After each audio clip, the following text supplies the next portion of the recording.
Welcome to The Last Breakfast. Please enjoy the video.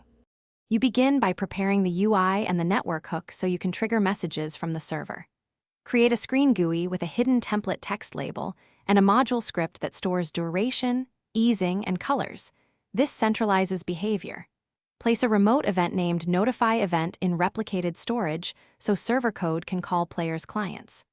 Once done, prototype a local script that clones the template and reads the module script values. This starts the client-side rendering pipeline immediately. Next, implement the client animation and queuing logic so notifications look polished and never overlap. In the local script, listen to Notify Event, clone the template, populate text and icon, then use tween service for position and transparency tweens.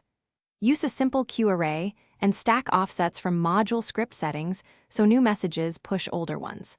Make sure to recycle templates when finished for performance, and include a max visible setting to drop or compress messages when the queue grows. Finally, wire server triggers and perform focus testing so notifications deploy reliably. On the server, call replicated storage. Notify event, fire client or fire all clients with a payload containing text, type, and optional duration. Validate inputs to avoid malformed packets.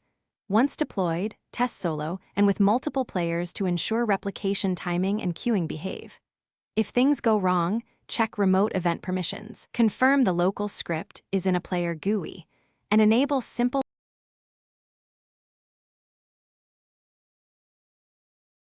Thanks for watching. If this was helpful, leave a like and consider subscribing. See you next time.